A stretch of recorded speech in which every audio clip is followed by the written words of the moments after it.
ஸ்தோத்திரிக்கிறோம், துதிக்கிறோம் தகப்பனே. இந்த அருமையான காலை வேளைக்காக உமக்கு நாங்கள் நன்றி செலுத்துகிறோம். உடைய கிருபை பெரியது ஆண்டவரே. கிரியத்திற்கு உம்மால் கொல்லப்பட்ட உடைய வெளியேறப்பட்ட இரத்தத்தினாலே மீட்கப்பட்ட உடைய சொந்த ஜனங்களாக கூடி உம்மை ஆராதிப்பதற்கு ஆண்டவரே உடைய சமூகத்திற்கு வந்து தொழுது கொள்வதற்கு நீர் கொடுத்த சாக்கியத்திற்காக உம்மை ஸ்தோத்திரிக்கிறோம் அப்பா. உடைய ஷெக்கினா மகிமையினாலே உடைய பரிசுத்த பிரசன்னத்தினாலே இந்த இடத்தை நீர் மூடி இருக்கிறபடியால் உமக்கு ஸ்தோத்திரம். எங்களையும் உடைய சமூகத்தில் ஒப்பு கொடுக்கிறோம். அந்தப்படி உங்கள் சரீரங்களை பரிசுத்தமும் தேவனுக்கு பிரியமுமான ஜீவ பலியாக ஒப்பு கொடுக்க வேண்டும் என்று தேவனுடைய இரக்கங்களை முன்னிட்டு உங்களை வேண்டிக் கொள்கிறேன். இதுவே நீங்கள் செய்யத்தக்க புத்தியுள்ள ஆராதனை. ஆமேன். எங்கள் ஆவி ஆத்துமா சரீரத்தை ஆண்டவரே முழுமையாய் சர்வங்க தகன பலியாக உடைய சமூகத்தில் ஒப்பு கொடுக்கிறோம் அப்பா. ஏற்றுக்கொள்ளும். ஒவ்வொருவரையும் ஆசீர்வதியும். இயேசு கிறிஸ்துவின் நாமத்தில் ஜெபம் கேளும் நல்ல பிதாவே. ஆமென்.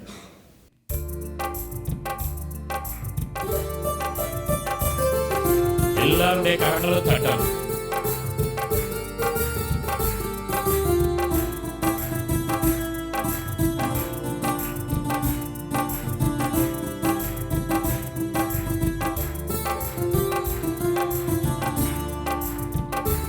உம்மை பாடாத நாட்களும் இல்லையே, உம்மை தேடாத நாட்களும் இல்லையே. உம்மை பாடாத நாட்களும் இல்லையே, எல்லாருடைய நாவும் தேடாத நாட்களும் இல்லையே. உம்மை அல்லாமல் யாரை நான் நேசிப்பேன், உமக்காக அல்லாமல் யாருக்காக வாழுவேன்.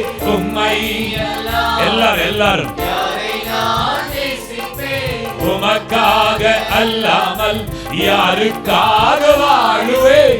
நம்புங்கப்பா உந்தன் பிள்ளையே, நம்புங்கப்பா உந்தன் பிள்ளையை. சொல்லுங்க எல்லாரும் சொல்லுங்க. நம்புங்கப்பா உந்தன் பிள்ளையை, நம்புங்கப்பா உந்தன் பிள்ளையை. உம்மை பாடாத நாட்களும் இல்லையே, உம்மை தேடாத நாட்களும் இல்லையே.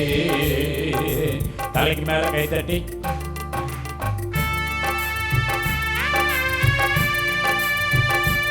கைத்தட்டி பாடணும். ஆமென்.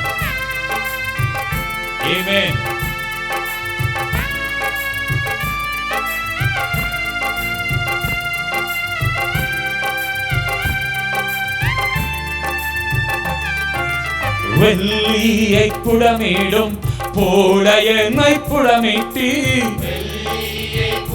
சொல்லுவோம். அதனால் நான் சுத்தமானேனே, பொன்னாக விளங்க செய்தீரே. அதனால் நான் சுத்தமானேனே இயேசுவே, பொன்னாக விளங்க செய்தீரே. உம்மை பாடாத நாட்களும் இல்லையே, உம்மை தேடாத நாட்களும் இல்லையே. உம்மை பாடாத நாட்களும் இல்லையே. நன்றி பரலோக தகப்பனே.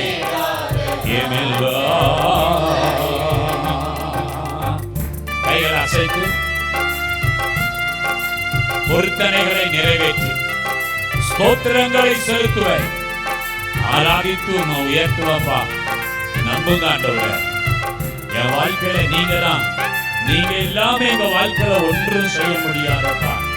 S Lord.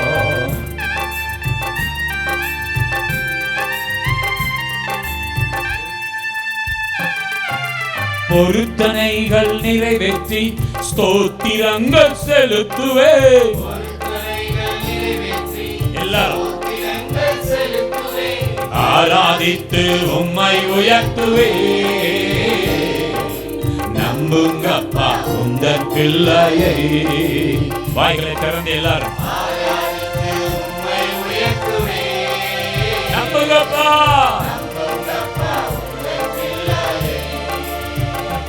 உம்மை பாடாத நாட்களும் இல்லையே, உம்மை தேடாத நாட்களும் இல்லையே.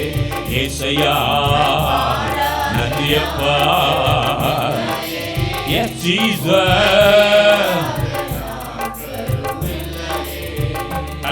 தலைக்கு மேல நம்முடைய அலைச்சல்களை அறிந்தவர், கண்ணீரை துருத்தியில சேர்த்து வைத்திருக்கிறவர், அவைகளெல்லாம் நினைத்து நன்மை செய்கிறவர். உங்க அழுகைக்கு பலன் உண்டு, உங்க முகத்திலிருந்து வடிகிற கண்ணீருக்கு பதில் உண்டு, பதில் உண்டு. கர்த்தர் நல்லவர்.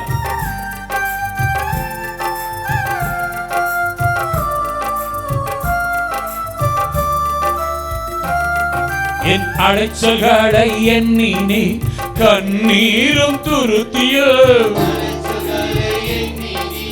கண்ணீரும் துருத்தியில் வைத்து நன்மை தருபவரே.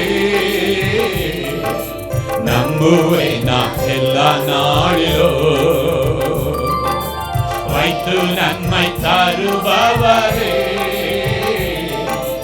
நம்புவேன் நான் எல்லா நாளிலோ, உம்மை பாடாத நாட்களும் இல்லையே, உம்மை தேடாத நாட்களும் இல்லையே.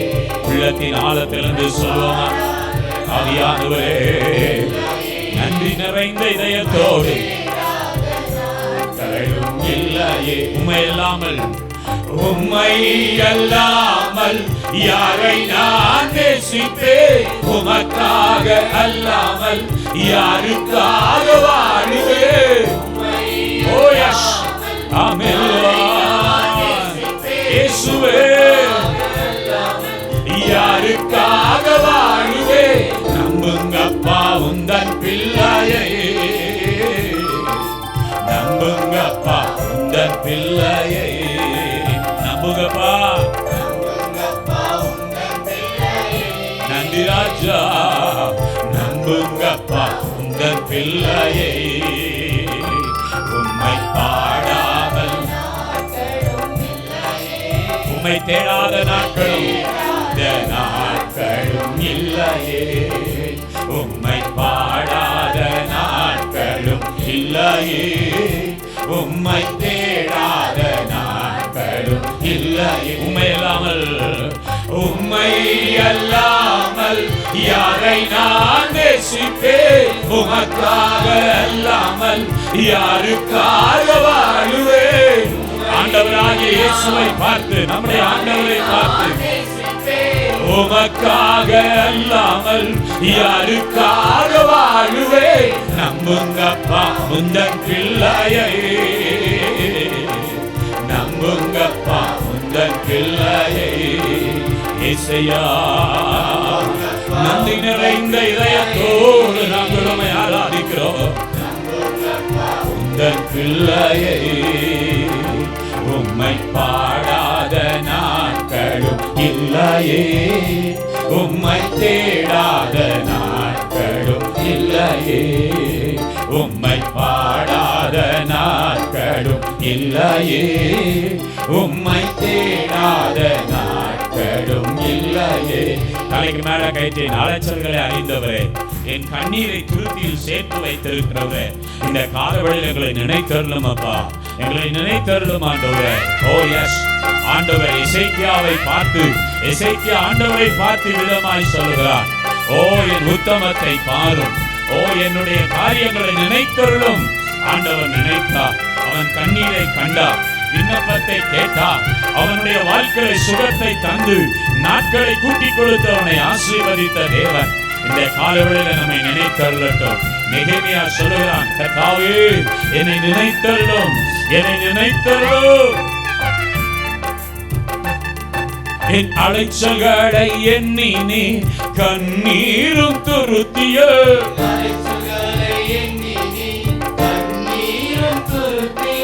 வைத்து நன்மை தருபவரே.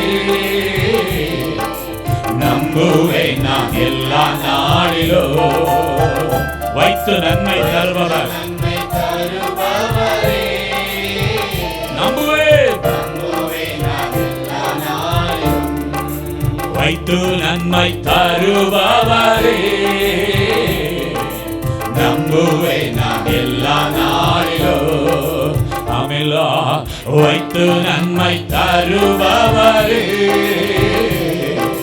நம்புவேன் நான் எல்லா நாளிலும். உம்மை பாடாத நாட்களும் உம்மை தேடாத நாட்களும் இல்லையே. ஆவியானவரே இயேசுவே,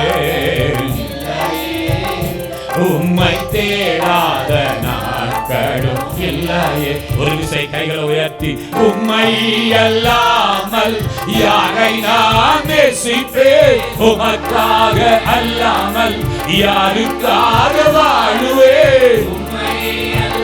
சொல்லுகிறவர்கள் உள்ளத்தின் ஆழத்திலிருந்து சொல்வோம். ஆமென். அல்லாமல் யாருக்காக வாழுவேன். நம்புங்கப்பா உந்தன் பிள்ளையே. நம்புங்கப்பா உந்தன் பிள்ளையே. இயேசுயா நம்புங்கப்பா. நன்றி நிறைந்த இதயத்தோடு நாங்கள் உம்மை ஆராதிக்கிறோம். பிள்ளையே உம்மை அல்லாமல், உம்மை அல்லாமல் உமக்காக இயேசுவே. ஓ அர்ப்பணிப்போம் முழு இதயத்தோடு, முழு ஆத்மாவோடு, முழு சிந்தையோடு, முழு பலத்தோடு. அப்பா உந்தன் பிள்ளையே. நம்புங்கப்பா உந்தன் பிள்ளையை. இயேசுயா நம்புங்கப்பா. நன்றி ராஜா உந்தன் பிள்ளையை. ஓ உம்மை அல்லாமல், உம்மை அல்லாமல் உமக்காக அல்லாமல் யாருக்காக வாழுவேன். இயேசு ராஜாவே உண்மையான மனதோடு, உண்மையான மனதோடு யாருக்காக நம்புங்கப்பா உந்தன் பிள்ளையை. நம்புங்கப்பா உந்தன் பிள்ளையை. இயேசுயா நன்றி ராஜா. நம்புங்கப்பா உந்தன் பிள்ளையை. உம்மை பாடாமல், உம்மை தேடாத நாட்களும் இல்லையே. உம்மை பாடாத நாட்களும் இல்லையே. உம்மை தேடாத நாட்களும் இல்லையே. அப்படியே கொஞ்ச நேரம் கைகளை உயர்த்தி உங்களுக்கும் ஆண்டவருக்கும், நீங்களும் ஆண்டவரும் ஹல்லேலூயா நன்றி நிறைந்த இதயத்தோடு, உங்க முழு இருதயத்தோடு, முழு ஆத்துமாவோடு அவரை ஆராதிக்க இந்த காலவெளியில் உங்களை ஒப்பு கொடுத்தவர்களா எல்லாருடைய நாவுகளை திறந்து ஸ்தோத்திரம் ஆண்டவரே, ஸ்தோத்திரம் ஆண்டவரே, ஸ்தோத்திரம் ஆண்டவரே, ஸ்தோத்திரம் ஆண்டவரே. உம்மை இல்லாமல் இந்த உலகத்தில் யாரை நாங்கள் நம்புவோமப்பா? நீர் ஒருவர் தான் நம்பிக்கைக்கு பாத்திரம் ஆண்டவரே. நீர் ஒருவர் தான் உண்மை உள்ள தேவனப்பா. நீர் ஒருவர் தான் சொன்ன சொல் மாறாதவர் ஆண்டவரே. நீர் ஒருவர் தான் வாக்குத்தத்தத்தில் உண்மை உள்ளவர் ஆண்டவரே. நீர் ஒருவர் தான் வாக்கு மாறாத கர்த்தரா இருக்கிறவரப்பா. இந்த உலகத்தில் நம்பத்தக்க ஒரே நபர் நீர் ஒருவர் தானப்பா. ஆகவே நாங்கள் உண்மையே நம்பி வந்திருக்கிறோம். உங்களுடைய பிரசனம் எங்கள் மேல் இறங்கட்டும் ஆண்டவரே. உங்க மகிமை எங்கள் மேல் இறங்கட்டும் ஆண்டவரே. உங்க அபிஷேக தைலம் எங்கள் மேல் இறங்கட்டும் ஆண்டவரே. ஓ இந்த நல்ல காலவேளையில ஆவியானவர் எங்களோடு இடைபடுவீராகப்பா. எல்லார் வாய்களை திறந்து, பெண்கள் கரங்களை கூப்பி கொண்டு, ஆண்கள் கைகளை உயர்த்தி கொண்டு வாயை திறந்து கர்த்தரை ஆராதிக்கணும். ஓ ராபா ஹந்த ராபா ஷகலதா ராபா. ஒருவர் வேடிக்கை பார்க்கும்படி இந்த இடத்துல வரல. கர்த்தரும் நீங்களும், ஆண்டவரும் நீங்களும் நல்ல வாயை திறந்து அவரை ஸ்தோத்திரம் பண்ணி ஆராதித்து அவருடைய சுபாவம் நமக்குள்ளே வரட்டும். அவருடைய அன்பு நமக்குள்ளே வரட்டும், அவருடைய பரிசுத்தம் நமக்குள்ளே வரட்டும். அவர் மேல் வைக்கிற விசுவாசத்தின் வல்லமை நம்மிலே பெருகட்டும். அவர் மேல் வைத்திருக்கிற நம்பிக்கையிலே இன்னும் அதிகமாய் ஊன்றி கட்டப்பட கர்த்தர் நமக்கு கிருபை தருவாராக. அவருடைய கிருபையினாலும் அவருடைய வரங்களினாலும் அவருடைய வல்லமையினாலும் தேவன் நம்மை முடிசூட்டுவாராக. அவருக்குள்ள இரக்கம், அவருக்குள்ள தயவு, அவருக்குள்ளதான தன்மைகள் நமக்குள்ளே உண்டாயிருக்கும்படியாக நாம் பிசாசுக்கு இடம் கொடாதவர்களாய் தேவனுக்கு இடம் கொடுக்கிற பிள்ளைகளாய் நம்மை இந்த காலவெளியில் தாழ்த்தி இயேசுவே எங்களை உம்முடைய சமூகத்திலே தாழ்த்துகிறோம். நாங்கள் ஒன்றுமில்லையப்பா, பாவியாகி எங்கள் மேல் கிருபையாயிரும் ஆண்டவரே. ஒரு விஷயங்களுக்காய் மனதுருகும் அப்பா, ஒரு விஷயங்களுக்காய் மனதிறங்கும்படியாய் ஜெபிக்கிறோம் ஆண்டவரே. ஓ ராபா ஷதா ராதா ராபா கபா பாபா, உம்முடைய ரத்தம் ஒரு விஷயங்களை கழுவியறலட்டும். கையை உயர்த்தி அப்பாவை பார்த்து சொல்லுங்க, உங்களுடைய ரத்தம் ஒரு விஷயம் எங்களை கழுவட்டும். ஈசோப்பினால் எங்களை சுத்திகரியும், சுத்த இருதயத்தை எங்களிலே தாரும், நிலைவரமான ஆவியை எங்களிலே புதுப்பியோ. இரட்சணியத்தின் சந்தோஷத்தினால் ஒரு விஷயங்களை நிரப்பும் ஆண்டவரே. உம்முடைய பரிசுத்த ஆவியை எங்களை விட்டு எடுத்துக்கொள்ளாதேமையா ஆண்டவரே. உம்முடைய வல்லமையினால் எங்களை இடைகட்டும்.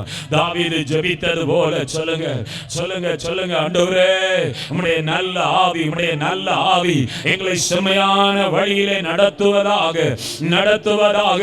நீர் எங்களுக்கு போதித்து நாங்கள் நடக்க வேண்டிய வழி எங்களுக்கு காட்டுகிறவர், உம்முடைய கண்ணை வைத்து எங்களுக்கு ஆலோசனை சொல்லுகிறவரே, எங்கள் தேற்றரவாளனாகிய பரிசுத்த ஆவியானவரே, எங்கள் காரியங்களை கண்டித்து உணர்த்துகிறவரே, நாங்கள் நடக்க வேண்டிய வழியை காட்டுகிறவரே, நாங்கள் உம்மை ஆராதிக்கிறையா ஆவியானவரே. அப்படியே கைகளை அசைத்து ஆவியானவரை வரவேற்றவர்களாக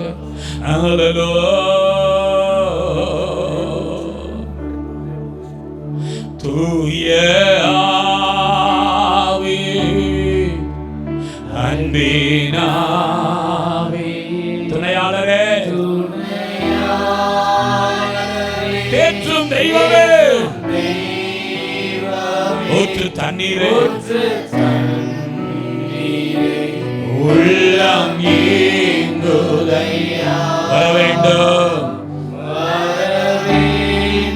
வல்லவரே நல்லவரே வர வேண்டும்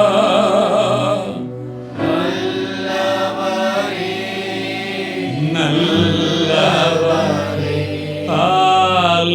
Hallelujah. Yes, yes, yes, Lord. Hallelujah. நல்ல கரங்களை உயர்த்தி கைகளை அசைத்து அப்பாவை ஆராதித்து அப்பாவை சந்தோஷப்படுத்துங்க சந்தோஷப்படுத்துங்க. Hallelujah. Hallelujah.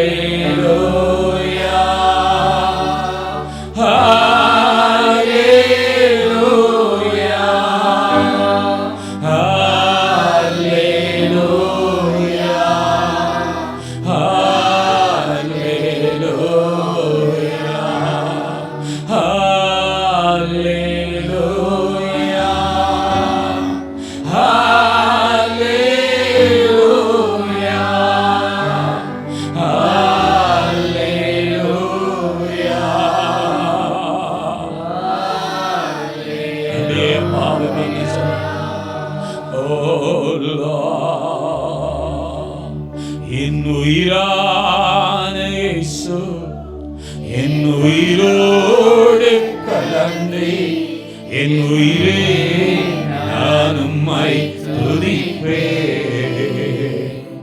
என் உயிரே நான் உம்மை துதிப்பேன். உலகமெல்லாம் மறக்குதையா உணர்வு எல்லாம் இனிக்குதையா. அவரை ஆராதிக்கும் போது மறக்குதையா உங்க உணர்வு எல்லாம் இனிக்குதையா. உங்க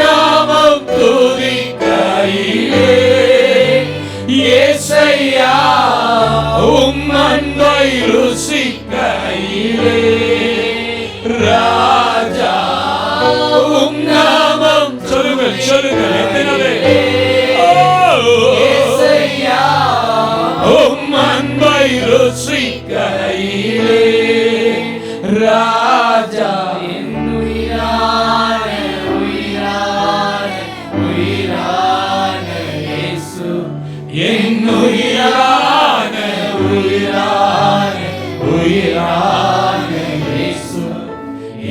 உயிரான இயேசு என் உயிரோடு கலந்து என் உயிரே நான் உம்மை துதிப்பேன் என் உயிரே நான் உம்மை துதிப்பேன் ஹல்லேலூயா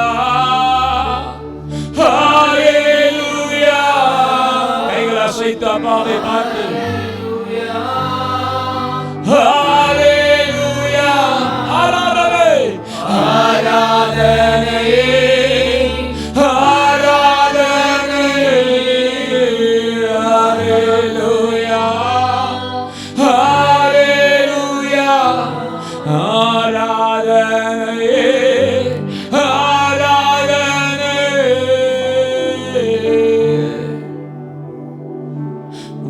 கர்த்தரை நேசிக்கிறவர்களே உங்களால சும்மா இருக்கவே முடியாது.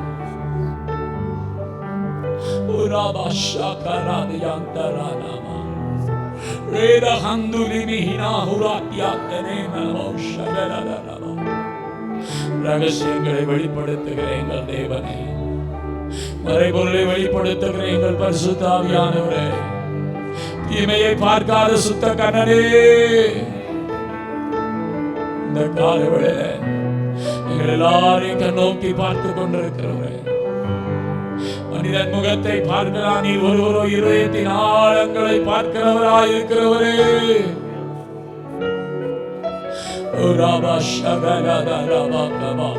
எங்களை அர்ப்பணிக்கிறப்பா, எங்களை அர்ப்பணிக்கிறாண்டவரே, உடைய ஜனத்தை ஆற்றி தேற்றி ஆசீர்வதிக்க ஜெபிக்கிறேன்.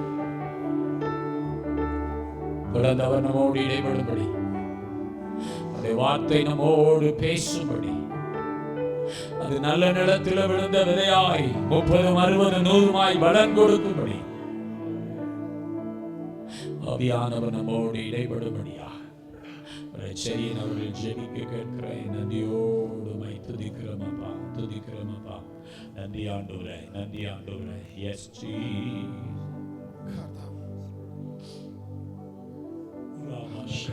കർത്താവേ സ്തോത്രം രാജാവേ, നന്ദി കർത്താവേ. ഈ പകൽക്കാലം നിന്റെ കൃപയിൽ ഞങ്ങളെ നടത്തിയതിനായി സ്തോത്രമപ്പ. നിന്റെ മഹിമയിൽ പ്രശ്നം കർത്താവേ ഞങ്ങളോട് സഞ്ചരിച്ച് നീ ഞങ്ങളെ വഴി നടത്തിയതിനായിട്ട് നന്ദികളും സ്തോത്രമപ്പ. നിന്റെ വല്ലമയായി പോയി ഞങ്ങളോട് വെളിപ്പെടുത്തി കർത്താവേ, നീ ഞങ്ങളെ നടത്തിയതിനായിട്ട് കൊടാണക്കൂടി നന്ദികളും സ്തോത്രമപ്പ. നിന്റെ വഴി നടത്തൽ പ്രകാരം കർത്താവേ, ഇനിയും കർത്താവ് നിന്റെ ദൂത് കേൾക്കാനുള്ള കൃപ ഞങ്ങൾക്ക് തന്ന് ഞങ്ങളെ സഹായിക്കണമേ എന്ന് പ്രാർത്ഥിക്കുന്നപ്പ.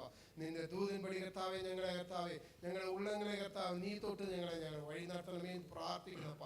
കർത്താവേ, നിന്റെ കാര്യത്തിൽ മുற்றிலும் സമർപ്പിക്കുന്നു, നടത്തണമേ എന്ന് പ്രാർത്ഥിക്കുന്നു. എല്ലാം യേശു നാമത്തിൽ സ്വർഗീയ പിതാവേ, ആമേൻ. கர்த்தருக்கு காத்திருக்கிறவர்களோ புதுபலன் அடைந்து கழுகுகளைப் போல செட்டைகளை அடித்து எழும்புவார்கள். அவர்கள் ஓடினாலும் இளைப்படையார்கள், நடந்தாலும் சோர்ந்து போகார்கள்.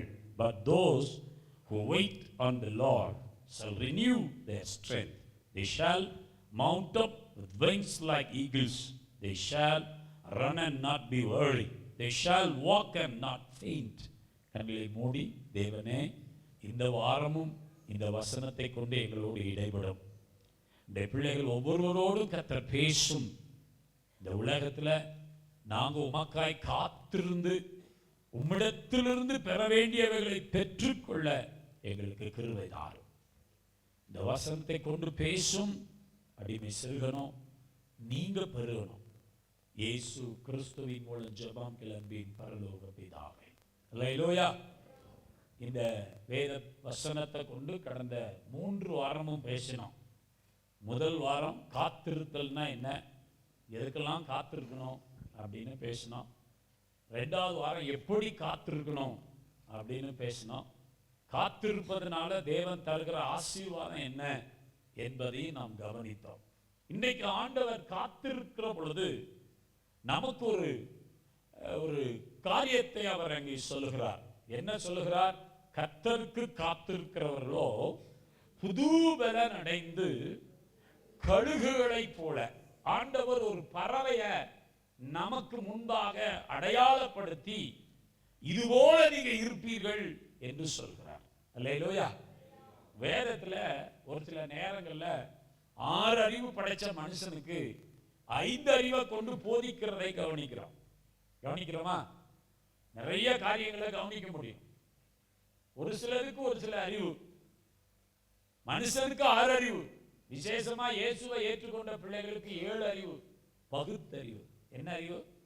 பரிசுத்த ஆவியானவர் அவங்களுக்குள்ள இருக்கிறபடினாலே அவங்க எப்படி வாழ்வாங்கன்னா பகுத்தறிவு உள்ளவர்களாய் வாழ்வார்கள். எது நன்மை எது தீமைன்னு தெரிந்து வாழக்கூடிய பிள்ளைகள் தான் இயேசு கிறிஸ்துவை ஏற்றுக்கொண்ட பிள்ளைகள். விசுவாசிக்கிறவங்க கைகளை நீட்டி கர்த்தரை ஸ்தோத்திரம் பண்ணுவார். அப்ப ஆண்டவர் நமக்கு எத்தனை அறிவு கொடுத்திருக்கிறார்? 7 அறிவை கொடுத்திருக்கிறார். இப்போ 5 அறிவு கொண்ட பறவைகளை கொண்டு கர்த்தர் ஒரு சில பாடங்களை நமக்கு போதிக்கிறதை வேதம் சுட்டி காண்பிக்கிறது. சிங்கத்தை கொண்டு ஆண்டவர் பேசுகிறார். எறும்பை கொண்டு கர்த்தர் பேசுகிறார். எதை கொண்டு பேசுறாரு? சோம்பேறியா இருக்கிறவங்களை பார்த்து சொல்றாரு, நீ எறும்பின் இடத்துல போய் அதன் வழிகளை பார்த்து ஞானத்தை என்ன செஞ்சுக்கப்பா கற்றுக்கொள் என்று சொல்லுகிறார். சொல்லியிருக்காரா இல்லையா? சொல்லி இருக்கிறார். ஒரு நீதிமானாகிய தீர்க்கதரிசிக்கு ஆண்டவர் கழுதையை கொண்டு பேசினார். எதை கொண்டு பேசினாரு? கழுதையை கொண்டு பேசினார். ஆண்டவரை நான் மறுதலிக்க மாட்டேன், என் உயிரே போனாலும் அவருக்காக ஜீவனையே கொடுப்பேன் என்று சொன்ன பேதருக்கு கர்த்தர் சேவலை கூவ வச்சு புத்தியை காண்பித்தார். யோனாவுக்கு மீனை கொண்டு பேசினார். இன்னைக்கு நம்மளை கொண்டு நம்ம கிட்டையும் கர்த்தர் ஒரு சில காரியங்களை பேச விரும்புகிறார். ஒரு சில பாடங்களை கற்றுக்கொள்ளும்படி கர்த்தர் விரும்புகிறார். அப்ப அதுக்குதான் இந்த வேத வசனம் சொல்லுது. எல்லாரும் வாயத்திறந்து சொல்லுங்க. கர்த்தருக்கு காத்திருக்கிறவர்களோ கழுகுகளை போல புது பலன் அடைந்து கழுகுகளை போல செட்டைகளை அடித்து எழும்புவார்கள். நான் எழும்பணும் பாஸ்டர் அப்படி சொல்றவங்க மாத்திரம் கையை அசைச்சு காட்டுங்க. கையை அசைச்சு காட்டுங்க. எல்லோருக்கும் ஆசை என்ன தெரியுமா? நான் எழும்ப வேண்டும். நான் என்ன செய்யணும்? அப்ப நாம எழும்பினால் கர்த்தர் நம்மை ஆசீர்வதிப்பார். அப்ப இன்றைக்கு நாம இந்த வேத பகுதியிலிருந்து கற்றுக்கொள்ள ஒன்று கழுகு ஈகிள், லைக் ஆன் ஈகிள், கழுகை போல தேவ பிள்ளைகள் எழும்ப வேண்டும் என்று கர்த்தர் விரும்புகிறார். ஆண்டவர் கழுகுக்கு புது பலனை தருகிறாராம். ஆண்டவர் கழுக செட்டைகள் அடிச்சு என்ன செய்யறாராம்? எழும்பி பறக்கும்படி கர்த்தர் செய்கிறார் என்று இந்த வேத பகுதியிலே சொல்லுகிறார். வேதாகமத்துல கவனிச்சீங்கன்னா இந்த உலகத்துல காட்டின் ராஜா யாரு? சிங்கம். வானத்தினுடைய ராஜா யாருன்னா கழுகு. காட்டினுடைய ராஜா யாரு? சிங்கம். வானத்தினுடைய ராஜா யாரு? கழுகு. அப்ப ஆண்டவர் சிங்கத்தை கொண்டு நம்மோடு பேசுகிறார். நம்ம ஆண்டவருக்கு ஒரு பெயர் உண்டு, யூத Rajasingham, the lion of Judah அப்படின்னு சொல்றோம். அப்ப கழுகு வானத்தினுடைய ராஜா. மற்ற எல்லா பட்சிகளை விட கழுகு மிக உயர்ந்தது. அது சிறப்பான ஒன்று. அது எப்படிப்பட்டதா? சிறப்பான ஒன்று. சரி, இந்த கழுகை குறித்து வேதத்துல என்னெல்லாம் எழுதியிருக்கு, ஆண்டவர் இன்னைக்கு நம்மோடு என்ன பேச போகிறார் என்பதை நம்ம கவனிக்கணும். வேதத்துல வாசித்தீங்கன்னா இஸ்ரவேல் ஜனங்களை கர்த்தர் எகிப்திலிருந்து அழைத்து கொண்டு வருகிறார். அப்படி அழைத்து கொண்டு வரும்பொழுது கர்த்தர் அவங்களை குறித்து சொல்லுகிற ஒரு வார்த்தை, யாத்ராகமத்தின் புத்தகம் 19ஆம் அதிகாரம் 4வது வசனத்திலே விதமாய் சொல்லுகிறார். யாத்ராகமத்தின் புத்தகம், நான் எகிப்தியருக்கு செய்ததையும் நான் உங்களை கழுகுகளுடைய செட்டைகளின் மேல் சுமந்து உங்களை என் அண்டையில் சேர்த்து கொண்டதையும் நீங்கள் கண்டிருக்கிறீர்கள். இதையே உபாகமம் 32ஆம் அதிகாரம் 11வது வசனத்துல வாசித்தீங்கன்னா ஆண்டவருடைய வார்த்தை சொல்லுகிறது, நான் உங்களை கழுகின் செட்டைகள் எப்படி கழுகு தான் குஞ்சுகளை செட்டைகளை மச்சு வச்சு சுமந்து கொண்டு வருகிறதோ அதுபோல நான் உங்களை சுமந்து கொண்டு வந்தேன் என்று ஆண்டவர் சொல்லுகிறார். இந்த 207ஆம் நாளிலே தேவ சமூகத்தில் வந்திருக்கிற கர்த்தருடைய பிள்ளைகளே, இந்த 206 நாட்கள் ஆண்டவர் உங்களை சுமந்து கொண்டு வந்தார். விசுவாசிக்கிறவங்க கரங்களை தட்டி கர்த்தரை ஸ்தோத்திரம் பண்ணுவோம். ஹல்லேலூயா. உபாகம் 32ஆம் அதிகாரம் 11ஆம் வசனத்தை வாசித்து பாருங்க. கழுகு தன் கூட்டை களைத்து தன் குஞ்சுகளின் மேல் அசைவாடி தன் செட்டைகளை விரித்து அவைகளை எடுத்து அவைகளை தன் செட்டைகளின் மேல் சுமந்து கொண்டு போகிறது போல கர்த்தர் ஒருவரே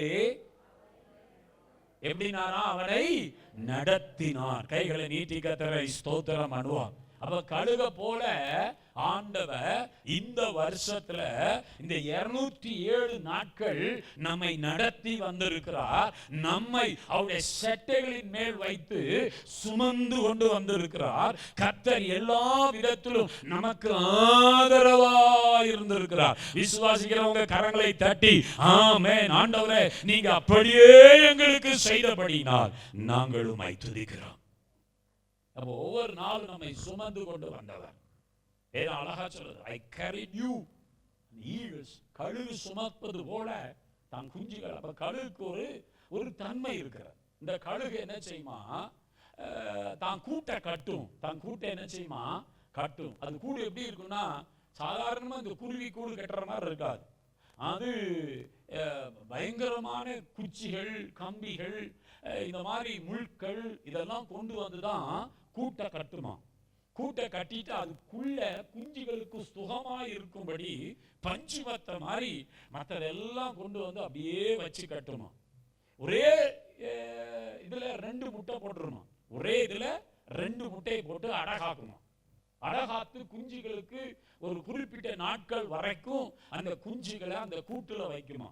அப்ப இறையெல்லாம் கொண்டு வந்து கொடுத்து அந்த குஞ்சுகள் அப்படி அந்த பறக்கிற ஸ்டேஜ்ல என்னச்சுமா, முதலாவது அந்த உள்ள பஞ்சு மெத்த மாதிரி இருக்குல்ல அதை எல்லாம் எடுத்து தூர போட்டுருணும். அப்ப அந்த குஞ்சுகளுக்கு அன்கம்ஃபர்டா இருக்கும். எப்படி இருக்கும்? அன்கம்ஃபர்டா இருக்கும். அத குஞ்சுகள் தாங்கிட்டு இருக்கும் போது கூட்டை மெதுவா பிரிச்சு எடுக்கணும்.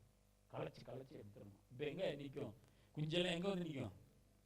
அந்த கூண்டினுடைய விளிம்புல வந்து நிற்குமா. கீழே பார்த்தா, ஏன்னா அது கட்டி இருக்கிற இடம் மிக உன்னதமான இடம். எங்க இருக்கு? மிக உன்னதமான இடம். அங்கிருந்து கீழே பார்த்தா பயங்கர படுபாதாளமா இருக்குமா. அப்ப குஞ்சுகளை என்ன செய்யும்? பழக்கம் கிடையாதுல்ல. அப்ப என்ன செய்யுமா, கழுகே வந்து குஞ்சுகளை தள்ளி விட்டுருமா. அப்ப செத்து போயிடுவோம் அப்படின்னு கீழே வரும்போது சர்ன்னு பறந்து வந்து அழகா 2 ரெக்கை என்ன செய்யுமா, அதனுடைய சுபாவம் அது. அதனுடைய எது வரைக்கும் அப்படின்னா அந்த குஞ்சுகள் பறக்கும். கைகளை நீட்டி ஆமென் என்று சொல்வோம். இந்த புதிய வாரத்திலும் தேவனாகிய கர்த்தர் நம்மை இந்த நாட்கள் முழுவதும் நம்மை சுமந்து கொண்டு வந்தார். எத்தனையோ உபத்திரவங்கள், எத்தனையோ பாடுகள், வேதனைகள், கண்ணீரின் அனுபவங்கள் எல்லாவற்றிலும் கர்த்தர் நம்மளை கீழே விடவே இல்லை. விசுவாசித்தீங்கன்னா கைகளை நீட்டி ஆமெனப்பா. எப்படி கழுகு தன் குஞ்சுகளை சுமக்குதோ அதுபோல தேவன் நம்மை சுமந்து கொண்டு வந்தார். அல்லேலூயா. அப்ப கழுகினுடைய சுபாவம் தான். 2வது வேதம் சொல்லுது, ஆண்டவர் நாம் ஒவ்வொருவரையும் கழுகுக்கு சமானமாய். என்னவா? சத்தமா சொல்லுங்க. சங்கீதம் 103ஆம் சங்கீதம் 103ஆம் சங்கீதம் 5வது வசனத்தை வாசிங்க. 103ஆம் சங்கீதம் 5வது வசனம், நன்மை நான் உன் வாயை திருப்தி ஆக்குகிறார், கழுகுக்கு சமானமாய் உன் வயது திரும்ப வாழ வயது போலாகிறது. So that your youth is renewed like the eagles. நம்ம வயசு எப்படி ஆகுமா? கழுகுக்கு சமானமாய். கழுகு பல ஆண்டு வாழுவான். கழுக ஒரு சிலர் சொல்லும்போது சொன்னாங்க கிட்டத்தட்ட 100 வருஷம் வரைக்கும் வாழுவான். 30 வயசுல தான் பலன் எல்லாம் இழந்துருமா. உயரமா பறக்கக்கூடியது. அப்ப உயர பறக்கக்கூடிய பலனை 30 வயசுல இழந்துருமா. இந்த உலகத்துல மனுஷனுடைய வாழ்க்கையில 30 வயது என்பது பலமுள்ள ஒரு வயது. என்ன வயது? சத்தமா சொல்லுங்க. அப்ப 30 வயதுல தான் பலனை இழந்த இந்த கழுகு உன்னதமான உயரமான அந்த மலையில போய் உட்கார்ந்து அது என்ன செய்யுமா, மேல போய் உட்கார்ந்து தன்னுடைய இறகெல்லாம் தன்னுடைய வாயினால கொத்தி அப்படியே எல்லாத்தையும் வெளியே எடுத்துருவோம், எல்லாத்தையும் உதுத்துருவோம். அதனுடைய ரெக்க கிட்டத்தட்ட 8 அடி இருக்குமா. அதனுடைய இறகு எவ்வளவு அடி இருக்குமா? 8 அடி. 8 அடினா கணக்கு போடுங்க. எவ்வளவு நீளமான இறகு, நீளமான இறகு அதுக்கு இருக்குமா. அப்ப தன்னுடைய இறகெல்லாம் எடுத்து போட்டுட்டு மேல இருக்கிற எல்லா ஃபெதர் இதெல்லாத்தையுமே உதிர்த்துட்டு தான் நகம் காலை போய் பாறையில் அப்படியே உரசி அதெல்லாம் முன்னையாக்கிட்டு தான் வாயை கூட அந்த பாறையில உரசி எப்படி இருக்கும்? சாதாரணமா இருக்குமா? அது எப்படி இருக்கும்? அதனுடைய சரீரம் எப்படி இருக்கும்னு யோசிச்சு பாருங்க. அப்படியே எல்லாத்தையும் வெளியே எடுத்துட்டு வேதம் சொல்லுது கழுகு மொட்டையா உட்கார்ந்து இருக்குமா. மீகாவின் புஸ்தகத்துல வாசித்து பார்த்தீங்கன்னா 1ஆம் அதிகாரம் 16வது வசனத்துல கழுகு முழு மொட்டையா இருமா. வாசிங்க அந்த வசனத்தை. ஸ்தோத்திரம். மிக வேகமா வாசிங்க, மிக வேகமா. மீகா 1ஆம் அதிகாரம் 16ஆம் வசனம் வாசிங்க. உனக்கு அருமையான உன் பிள்ளைகள் நிமித்தம் நீ உன் தலையை சிரைத்து மொட்டையிட்டுக் கொள், கழுகை போல முழு மொட்டையாயிரு. ஹலோ, கழுகு போல என்ன செய்யணுமா?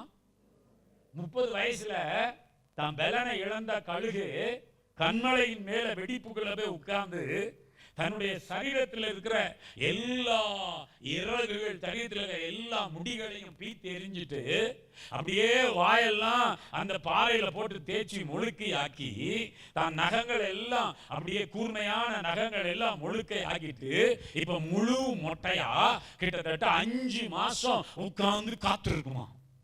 எத்தனை மாசம்? 5 months உட்கார்ந்து காத்து இருக்குமா. அப்படி காத்து இருந்தா எல்லாம் புதுசா முளைச்சி 5 மாசத்துக்கு பிறகு மறுபடியும் அந்த ரெக்கையை அடிச்சா ஏற்கனவே பறந்த உயரத்தை விட அப்படி பறந்து போகுமா. கை தட்டி கர்த்தரை ஸ்தோத்திரம் பண்ணுவோம். அதனாலதான் ஆண்டவர் சொன்னாரு, நீ கழுகுகளை போல என்ன அடிக்கணும்? அப்ப என்ன செய்யணும்? நீ தேவ சமூகத்துல உட்கார்ந்து இருக்கிற பிள்ளையா இருக்கணும். ஐயா, வருஷத்துல ஒரு 2 முறையாவது ஒரு நாள் உபவாசம் பண்ணி உன்னை நீ பலனுள்ளவனாய் மாற்ற வேண்டும். நீ ஜெபம் பண்ணி ஆண்டவரோடு நெருங்கி நின்று உன் வாழ்க்கையின் ஆவிக்குரிய ஜீவியத்துல நீ இன்னும் மேலோங்கி நிற்பதற்கு நீ தேவ சமூகத்துல காத்திருக்கிற ஒரு தேவ பிள்ளையா மாறணும். கரங்களை தட்டி அவருடைய நாமத்தை மகிமைப்படுத்துவோம். ஹல்லேலூயா. இன்னைக்கு நிறைய பேர் ஆவிக்குரிய நிலைமையில எப்படி இருக்கிறாங்க? நான் அப்போ அப்படி இருந்தேன், இப்ப எப்படி இருக்கிறேன்? சாகிற வரைக்கும் ஆவிக்குரிய நிலைமையில ஒரு இன்னி கூட குறையப்படாது. பக்கத்துல முகத்தை சொல்லணும், சாகிற வரைக்கும், இயேசுநாதர் வர்ற வரைக்கும். நேற்று 1 மணி நேரம் ஜெபம் பண்ணேன், இன்னைக்கு 5 நிமிஷத்துக்கு மேல ஓட மாட்டேங்க. உன் வாழ்க்கை சரியில்லை. உன் வாழ்க்கை ஆண்டவருடைய பிள்ளைகளாகிய நாம் அடிக்கடி நம்மளை ரினியூ பண்ணணும். என்ன செய்யணுங்க? புதுப்பித்துக் கொள்ளணும். நான் வாலிபத்தில் இருந்த உபவாசத்தை கண்டீங்கன்னா இப்போ நிறைய பேருடைய வாழ்க்கையில என்ன தெரியுமா? சுகர். எப்பா கேளு, வாயை திறந்து என்ன கேளு? இடுப்பு வலிக்குது, முதுகு வலிக்குது, கால் வலிக்குது, முழங்கால் வலிக்குது, அங்க நிக்க முடியல, இங்க நிக்க முடியல. ஒரு 10 நிமிஷம் தேவாலயத்துல நிக்க முடியுதாங்க? ஏன்னா உங்களை நீங்க புதுப்பித்துக் கொள்ளல. என்ன செய்ய? இப்போ நம்ம பேச்செல்லாம் ரொம்ப மோசமா போச்சுல்ல. நம்ம அடுத்தவங்களை பேசியே நம்ம வாழ்க்கையை கீழார போயிட்டோம். கழுகு தன் பலன் குறையும் போது எங்க போயிருமா? காத்திருப்புக்கு நேரா போயிருமா. இன்றைக்கு உங்க வாழ்க்கையில ஆவிக்குரிய தன்மை குறையுதுன்னு நீங்க யோசித்தீங்கன்னா அடுத்த நிமிஷம் தேவ சமூகத்துக்கு போயிடணும். கைகளை நீட்டி கர்த்தரை ஸ்தோத்திரம் பண்ணுங்க. சங்கீதம் 92:15 சொல்லி இருக்கு, கர்த்தர் உத்தமர் என்றும் அவரிடத்தில் அநீதி இல்லை என்று விளங்க பண்ணும்படிக்கு அவர்கள் முதிர் வயதிலும் கனி தந்து புஷ்டியும் பசுமையுமாயிருப்பார். எப்படி இருப்பாங்களா? புஷ்டியும் பசுமையுமாயிருப்பார். யோசுவாவு புத்தகத்தை நீங்க வாசித்தீங்கன்னா மோசே கானானை சுதந்தரிப்பதற்கு கானானை வேவு பார்க்க 12 பேரை அனுப்பினாங்க. அப்படி 12 பேரை அனுப்பின பொழுது அங்கே நடக்கிறது 12 பேரும் வேவு பார்க்க போனவர்கள் 10 பேர் திரும்பி வந்து அந்த கானானை குறித்து துர்ச்செய்தியை சொல்லுகிறார்கள். ஆனால் யோசுவாவும் காலேபும் அந்த தேசத்தை சுற்றி பார்த்து ஒரு சில கனிகள் எல்லாம் அங்கிருந்து எடுத்துட்டு வர்றாங்க. அங்க சூழ்நிலைகளை பார்த்துட்டு வந்து மோசே பார்த்து சொல்றாங்க, அவங்களை காத்த நிழல் அவங்களை விட்டு விலகி போச்சு, நாம கொஞ்சம் பேர் போனா கூட போதும், அந்த கானானை சுதந்தரித்துக் கொள்ளலாம். கைகளை நீட்டி ஆமென் என்று சொல்லுவோம். அப்ப அனுப்பும் போது காலேபுக்கு வயது 45. காலேபுக்கு வயசு எவ்வளவு? 45. இப்ப மோசே மரித்து போயிட்டாரு. யோசுவா தான் கானானை பங்கிட்டு கொண்டிருக்கிறார். அப்படி கானானை பங்கிட்டு கொண்டிருக்கும் போது யோசுவாட்ட போய் காலேப் கேட்கிறாரு, நான் பார்த்துட்டு வந்த அந்த மலை தேசத்தை எனக்கு தாங்க, நான் பார்த்துட்டு வந்த அந்த மலை தேசத்தை எனக்கு தாங்க. அது பேர் தான் எப்ரோன். அப்ப அவன் கேட்கும் போது அவனுடைய வயசு 80. வயசு எவ்வளவு? 80. இப்ப சொல்றாரு, நான் 45 வயசுல எப்படி பலனா இருந்தானோ அதே பலன் இப்பொழுது எனக்குள்ள இருக்கிறது. கைத்தட்டி கர்த்தரை ஸ்தோத்திரம் பண்ணுவோமா? அந்த விஷன், அந்த தரிசனம் நமக்குள்ள வேண்டும். அல்லேலூயா. 14-11 வாசிங்க. யோசுவாவின் புத்தகம் 14ஆம் அதிகாரம் 11வது வசனத்துல காலேபுக்குள்ள அந்த உச்சக்கெட்ட பலன் இருந்ததை நாம் பார்க்கிறோம். அவன் வாழ வயது போல இருந்தான். வாசிங்க. அனுப்புகிற நாளில் எனக்கு இருந்த அந்த பலன் இந்நாள் வரைக்கும் எனக்கு இருக்கிறது. யுத்தத்திற்கு போக்கும் வரத்துமா இருக்கிறதற்கு அப்போது எனக்கு இருந்த பலன் இப்போதும் எனக்கு இருக்கிறது. கையை நீட்டி கர்த்தரை ஸ்தோத்திரம் பண்ணுவோம். கர்த்தருக்கு காத்திருக்கிறவர்களோ புது பலன் அடைந்து. என்ன அடைந்து? பக்கத்துல பார்த்து சொல்லுங்க, ஆண்டவர்கிட்ட அடிக்கடி காத்திருங்க. கர்த்தர் உங்களை புதிய பலத்தினால் இடைகட்டுவார். புதிய பலத்தினால் என்ன செய்வாரு? ஆமா, நம்ம வாழ்க்கையில இன்னும் அதிகமா ஜெபிக்கிறவங்களா மாறணும். இன்னும் நம்மை பலனுள்ளவர்களாய் மாற்றணும். அப்ப கழுக ஆண்டவர் நம்ம பார்த்து சொல்றாரு, பாரு ஒரு பட்சி 5 அறிவு தான் இருக்கு. அதுவே தன்னுடைய வாழ்க்கையில பல ஆண்டு காலம் வாழ்வதற்கு அது எடுத்துக்கொள்கிற முயற்சி பாருங்க. இன்னைக்கு நாம பல ஆண்டு வாழ விரும்புறோம். ஒரு சிலருக்கு வாழ விருப்பமே கிடையாது. இன்னைக்கு செத்தா கூட சந்தோஷமா இருப்பான். அதனால வாயை திறந்து சொல்றான், சாவு வராதா? உனக்கு வராது. ஏன்னா நீ என்னத்தை சாதிச்சு முடிச்சுட்ட? பக்கத்துல பாத்துக்க, சாவ விரும்புறீங்களே, நீங்க எதையாவது சாதிச்சிருக்கீங்களான்னு கேளுங்க. சாவ விரும்புறீங்களே, எதையாவது சாதிச்சிருக்கீங்களான்னு கேளுங்களேன். ஏதாவது சாதிச்சிருக்கீங்களா? ஒண்ணு கிடையாது. அப்ப நீ போன நீ ஏன் விரும்புற? இந்த உலகத்துல கடவுள் நம்மை எதற்காய் அழைத்தார், எதற்காய் நம்மை தெரிந்து கொண்டார், அவருடைய நோக்கம் நம்மள வாழ்க்கையில எது நிறைவேறி இருக்கிறது? இன்றைக்கு ஆண்டவர் வந்தா நீ போய் அவர் முன்னால நிற்கும் போது அப்படி வா அப்பா, ஆண்டவர் சந்தோஷத்தோட கையை விரிச்சு வா அவன் மேல அப்படி அணைச்சுக்கிட்டு சபாஸ் வெல் டன் அப்படி சொல்லுவாருன்ற ஒரு அழியில சொல்லுங்க. ஒரு ஆளு இயேசுவே. அப்ப புரிஞ்சுக்காம அறிஞ்சிக்காம தானே வாழ்றோம். இன்னும் உணர்வு இல்லாதவர்களா தானே இருக்கிறோம். ஒரு ஆத்துமா நீ ரட்சிக்கப்பட்ட பிறகு, நீ இந்த ஆலயத்துக்கு வந்த பிறகு உன் நிமித்தமா ஒரு ஆத்துமா ஆண்டவரோட சபாஸ்ன்னு சொல்றதுக்கு சொல்லுங்க பாப்போம். நமக்குள்ள என்ன வரணும்? அந்த கழுகு தன் வாழ்க்கையில நீடூழியா வாழ்வதற்கு அது போய் உட்கார்ந்து தன்னை புதுப்பித்துக் கொள்ளுதான். அதனால அது பல ஆண்டு காலம் என்ன செய்து, அதனால்தான் ஆண்டவர் அதை மையிட்டு சொல்லாரு, எனக்கு காத்திருக்கிறவர்கள். சொல்லுங்க, வாழ்க்கையில இயேசு கிறிஸ்துவுக்காக, அவருடைய வழிகளுக்காக, அவருடைய சித்தம் நிறைவேறுவதற்காக, அவருடைய விருப்பத்தை நிறைவேற்றுவதற்காக யாரெல்லாம் அவருடைய சமூகத்துல போய் காத்திருக்கிறாங்களோ அவங்களுக்கெல்லாம் கர்த்தர் புது பலனை தருவார். தொடர்ந்து ஓடக்கூடிய எல்லா கிருபைகளை கர்த்தர் கட்டளையிடுவார். அல்லேலூயா. இன்னைக்கு அதுதான் நமக்கு வேணும். அதை வச்சுதான் கர்த்தர் இதை நமக்கு ஒரு பாடத்தை கற்றுக் கொடுக்கிறார். முதலாவது கழுகை போல தேவன் நம்மை சுமந்து வருகிறவர். இரண்டாவது வேதம் சொல்றது, வாழ வயது போல நம்மை ஆண்டவர் என்ன செய்வாரா? புதுப்பித்துக் கொள்வார். இந்த உலகத்துல எத்தனை வயசானாலும் ஆண்டவரை நேசிக்கிற பிள்ளைகளுக்கு பலனும் கிருபையும் அவரே தந்து தம்மை ஆசீர்வதிக்கிறவர். அப்ப நல்லா கவனிச்சுங்க, ஒரு மனுஷனுடைய வாழ்க்கையில நல்ல நீடூழி வாழணும்னா கர்த்தருக்குள்ள அவன் நல்லா இருந்தாலே கர்த்தர் அவனை ஆசீர்வதிப்பார். ஒரு சில காரியங்களை மிக வேகமா சொல்லுவோம். இந்த கழுகினுடைய வாழ்க்கையில ஒரு 3 காரியத்தை சொல்லிட்டு நான் ஜெபம் பண்ணிடுறேன். அருமையான கர்த்தருடைய பிள்ளைகளே, மிக வேகமான ஒரு காரியம். முதலாவது, இந்த கழுகு எங்க வாசம் பண்ணும், அதனுடைய வீட்டை எங்க கட்டும் அப்படின்றத நீங்க கவனிச்சீங்கன்னா, இன்னைக்கு இயேசு கிறிஸ்துவை ஏற்றுக்கொண்ட பிள்ளைகள், இந்த உலகத்துல ஆண்டவரால தெரிந்து கொள்ளப்பட்ட தேவ பிள்ளைகளுடைய வாசம் எங்க இருக்கணும் அப்படின்றத நாம் அறிந்து கொள்ள வேண்டும். வாசிங்க, யோபுவின் புஸ்தகம் 39ஆம் அதிகாரம் 28வது வசனத்தை ஒருவர் வாசிங்க. எரேமியாவின் புஸ்தகம் 49ஆம் அதிகாரம் 16வது வசனத்தை ஒருவர் வாசிங்க. ஒபதியாவின் புஸ்தகம் 4வது வசனத்தை வாசித்தீங்கன்னா அதனுடைய கூடு எங்க இருக்குன்னு வேதம் சொல்லுது. வாசிங்க. அது கண்மலையிலும் கண்மலையின் சிகரத்திலும் அரணான ஸ்தலத்திலும் தங்கி வாசம் பண்ணும். கழுகு எங்க இருக்குமா? எங்க இருக்குமா? என்ன கவனிங்க, நீங்க அங்க பார்க்கலனாலும் பரவாயில்ல. கழுகு எங்க வாசம் பண்ணுமா? எங்க தான் வீட்டை கட்டுமா? கண்மலையின் மேல். எல்லாரும் சொல்லுங்க.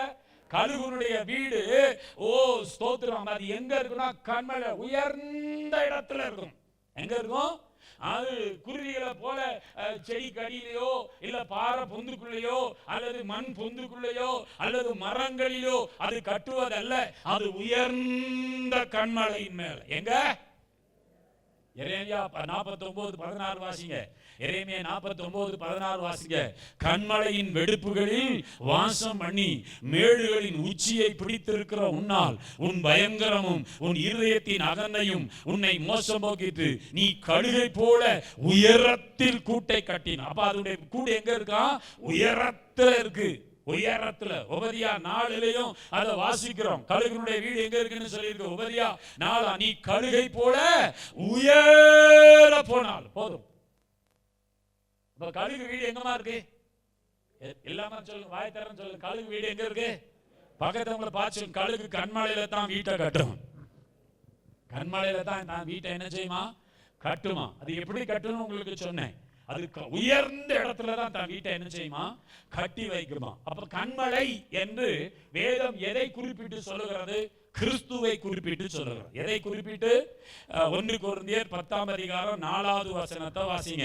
1 கொரிந்தியர் 10ஆம் அதிகாரம் 4வது வசனத்தை வாசிங்க. 1 கொரிந்தியர் 10ஆம் அதிகாரம் 4வது வசனம். சீக்கிரம்.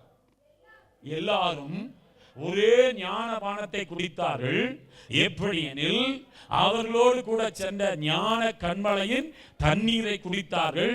அந்த கண்மலை கிறிஸ்துவே. இப்ப நான் என் வீடு கிறிஸ்து மேல கட்டப்பட்டிருக்கு அப்படி சொல்றவங்களாம் கையை உயர்த்தி ஒரு எப்படி அசைச்சு ஒரு அல்லேலூயா சொல்லுங்க பார்க்கலாம். அல்லேலூயா. உங்க வீடு எங்க கட்டி வச்சிருக்கீங்க? இல்ல பாஸ்டர், வந்து பாருங்க பாஸ்டர்.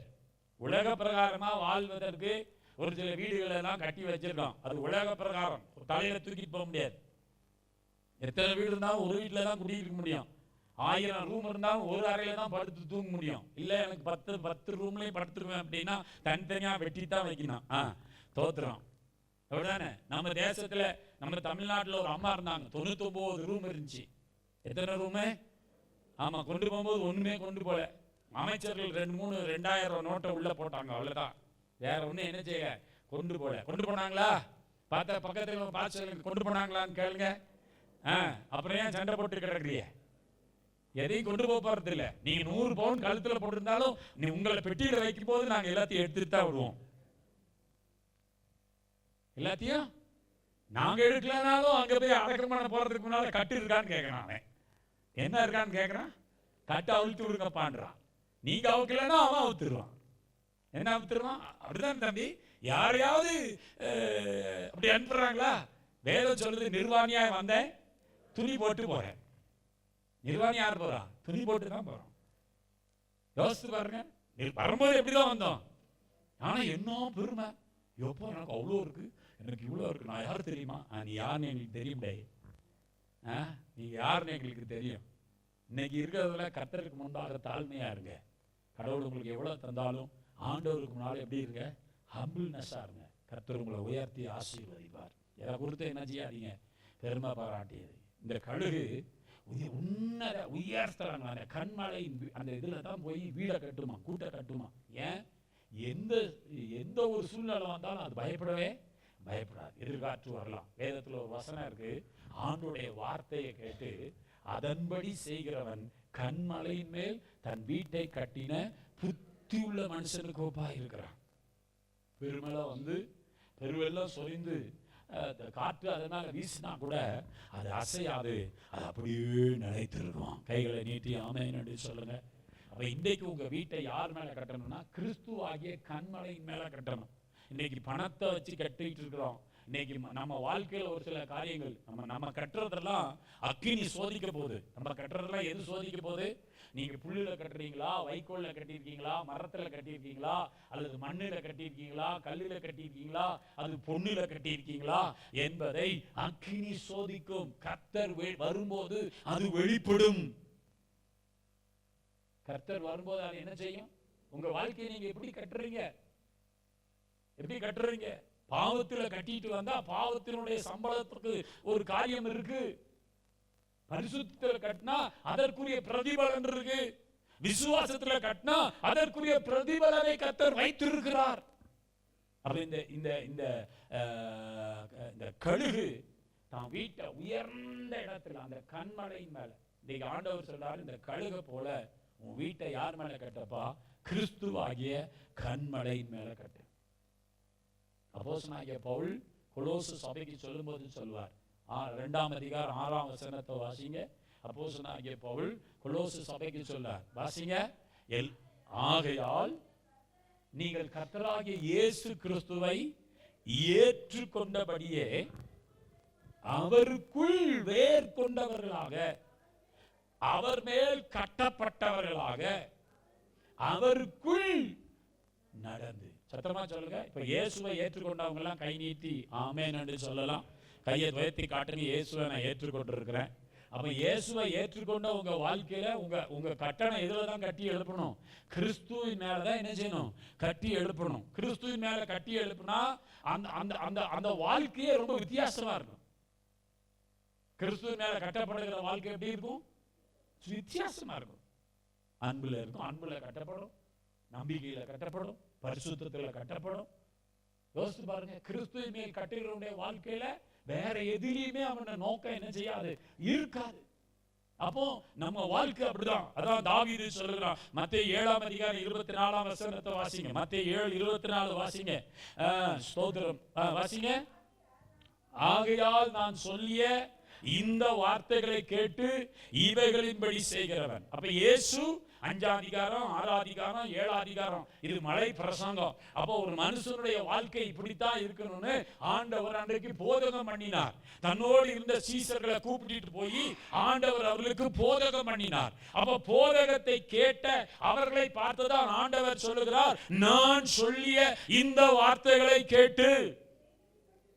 அப்ப ஆண்டவர் 5 அதிகாரம், அந்த 3 அதிகாரத்துல 5ஆம் அதிகாரம் 6ஆம் அதிகாரம் 7ஆம் இந்த 3 அதிகாரத்துல தன்னோடு சீசர்களை உட்கார வச்சு கர்த்தர் அவர்களுக்கு போதகம் பண்ணுகிறார். இப்ப வாரம் ஆண்டுடைய வார்த்தையை நாங்கள் உங்களுக்கு போதகம் பண்ணுகிறோம், இதை கேட்டு இதன் மேல கட்டணும்.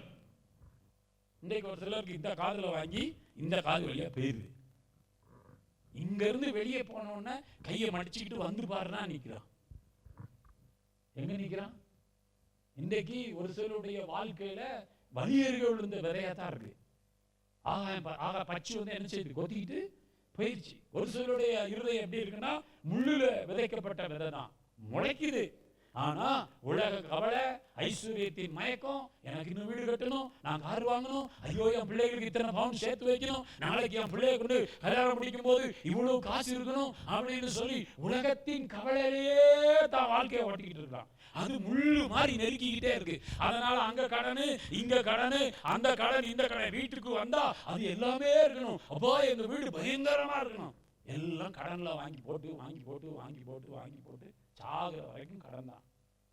ஏசுநாள் வரும்போது ஆண்டவர் சொல்ற, அன்பின் கடனை ஒழிய வேற எதுலையும் கடன் படக்கூடாது. வேற எதுலையும் என்ன படக்கூடாது? ஆண்டவர் இந்த உலகத்துல நம்ம பிழைப்பதற்கு அந்தந்த நேரத்துல நமக்கு தர வேண்டிய எல்லாவற்றையும் தருவார். விசுவாசிங்க, கர்த்தர் உங்களை ஆசீர்வதிப்பார். அப்போ முள்ளுல விழுந்த விதையா என்ன செய்யக்கூடாது, இருக்கக்கூடாது. இன்னொன்னு சில கற்பாரின் மேல விழுந்த விதை, அங்க இருக்கிற கொஞ்சம் மண்ணு தான். வெயில் அடிச்ச உடனே வசனத்தெல்லாம் கேட்டுக்கிறான், ஆனா கொஞ்சம் பிரச்சனை போராட்டம் வந்த உடனே எனக்கு யாஜனாதர் வேண்டாம், நான் யாஜனாதரை ஏற்றுக்கொள்ளாம இருந்தாலே நல்லா இருந்திருப்பேன் அப்படி சொல்லி வாழ்றான். அந்த வாழ்க்கை மோசமான வாழ்க்கை, அந்த வாழ்க்கை மோசமான வாழ்க்கை. இம்மைக்காய் மாத்திரம் ஆண்டவர் மேல நம்பிக்கை வச்சு வாழ்றவன் பரிதபிக்கப்படத்தக்கவன் வேதம் சொல்லுது.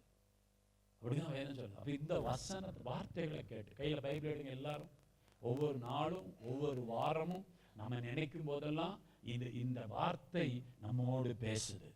அப்ப இதன்படி செய்கிறவன் சொல்லுங்க, இந்த வேதம் கர்த்தர் எனக்கு தந்தது, இதை நேசிக்கிறேன், வாசிக்கிறேன், அபியாசிக்கிறேன். இந்த வேதம் என்ன சொல்கிறதோ அதன்படி செய்ய என்னை ஒப்புவிக்கிறேன். பாவத்திலிருந்தும் சாபத்திலிருந்தும் உலக ஆசபாசங்களிலிருந்தும் இந்த வேதம் என்னை மாற்றி அமைக்கிறது. பரலோக பிள்ளையாய், பரிசுத்தருக்கு பாத்திரவானாய் வாழ்வதற்கு இந்த வேதம் எனக்கு உதவி செய்கிறது. இது கர்த்தர் தந்த வேதம், இதை நேசிக்கிறேன், இதை வாசிக்கிறேன், இதை அபியாசிக்கிறேன். ஆண்டவர் சொன்னார், உன் வீடு கண்மண்ல கட்டப்படணும்னா எந்த புயல் வந்தாலும், எந்த மழை வந்தாலும், எப்பேற்பட்ட சூழ்நிலை வந்தாலும் நீ அசையாம இருக்கணும்னா உன் வீடு எதன் மேல தான் இருக்கணும், கண்மழையின் மேல இருக்கணும். அதான் சங்கீதக்காரன் சொல்றான், நான் கர்த்தருக்காக பொறுமையுடன் காத்திருந்தேன், அவர் என்னிடமாய் சாய்ந்து என் கூப்பிடுதலை கேட்டார். உளையான சேற்றிலிருந்தும் பாடுகுழியிலிருந்தும் கர்த்தர் என்னை தூக்கி எடுத்து என்ன கண்மலையின் மேல என் அடிகளை வச்சு என் கால்களை என்ன செய்தாரு, உறுதிப்படுத்தினார். கைகளை நீட்டி கர்த்தரை ஸ்தோத்திரம் பண்ணுவான். அப்போ இந்த கழுகினுடைய சுபாவத்துல ஒண்ணு, நான் வீட்டை உன்னதத்துல கேட்டோம். வேதம் சொல்லுது, நீங்களும் நானும் பூமிக்குரியவர்கள் அல்ல, நீங்களும் நானும் எதற்குரியவர்கள் அல்ல. ஒரு விவசாயி அவன் தான் தோட்டத்தில் விவசாயம் பண்ணுறதுக்காக புறப்பட்டு போனான். அப்படி புறப்பட்டு போன அந்த விவசாயியுடைய வாழ்க்கையில் அவன் காட்டுக்குள்ளே போகும்போது ஒரு முட்டையை பார்த்துருக்கான். அது கழுகினுடைய முட்டையாக இருந்திருக்கு. அவன் எடுத்துகிட்டு வந்து தான் வீட்டில் வளர்த்த அந்த கோழிகளோடு சேர்ந்து அந்த முட்டையும் அடகு வச்சுட்டான். அப்போ அந்த நாட்களில் அவன் வீட்டில் உள்ள கோழி அடை காத்துட்டு இருந்திருக்கு. அப்போ இந்த முட்டையை வச்சு குஞ்செல்லாம் பொறிச்சாச்சு. இப்போ குஞ்செல்லாம் பொறிச்சா என்ன செய்யுது, குஞ்செல்லாம் போய் கிண்டி அதை பூமியில கிடக்கிற எல்லாத்தையும் சாப்பிடுது. இதுவும் குஞ்சு தானே, கழுகு குஞ்சு. அதுவும் என்ன செய்யுது, அந்த குஞ்சுகளோட சேர்ந்து என்ன செய்யுது, அப்படியே பொறுக்கி சாப்பிட்டுட்டு இருக்கு. ஒரு நாள் திடீர்னு ஒரு பயங்கரமான ஒரு பறவை வந்து அப்படி ஜம்மோடு பறந்து அப்படி அடிச்சுட்டு போகுது. இதை பார்த்துச்சு அந்த குஞ்சு, நமக்கு இப்படி பறக்க முடியாதோ, நமக்கு இப்படி பறக்க முடியாதுன்னு ரொம்ப வேதனைப்பட்டு தாயிட்ட போய் சொல்லிச்சான், மம்மி நாங்க இப்படி மேய்ஞ்சிட்டு இருக்கும்போது மேல இருந்து ஒரு சொர்ணம் வந்து இப்படி பறந்துச்சு, அம்முன்னு மேல போகுது, அது போல நம்ம பறக்க முடியாதா அப்படின்னு கேட்டுச்சான் தாய்கிட்ட. அப்புறம் தாய் சொல்லிச்சான், மகளே நமக்கு அந்த இது கிடையாது, நாம அப்படி என்ன செய்ய முடியாது, பறக்க முடியாது, நமக்கு ஒரு குறிப்பிட்ட தூரம் தான் என்ன செய்ய முடியும், பறக்க முடியும். ஆனா இது என்ன குஞ்சு? இந்த வார்த்தையை கேட்டு அது மறுபடியும் போய் மண்ணை கிளறி அந்த பூமியில் இருக்கிறதையே சாப்பிட்டு காலம் முழுவதும் கடைசியில சேர்த்தே போச்சு. இன்னைக்கு ஒரு சில அப்படித்தான் ஆண்டுடைய பிள்ளையா இருக்கிறோம். நாம் இந்த பூமிக்குரியவங்க அல்ல, உன்னதத்துக்குரியவர்கள். நம்ம எதை நோக்கி பார்க்கணும், உன்னதத்தை நோக்கி பார்க்கணும். எல்லாரும் சொல்லுங்க, நம்ம எதை நோக்கி பார்க்கணும்? வெறும் பூமிக்குரியவைகளையே பார்த்து இந்த அல்ப காரியத்தை மாத்திரம் செய்துட்டு இந்த பூமியோடு மறைஞ்சிடக்கூடாது. நம்ம பரலோகத்துக்குரியவங்க. எத்தனை பேர் அப்படி ஆசைப்படுறீங்க?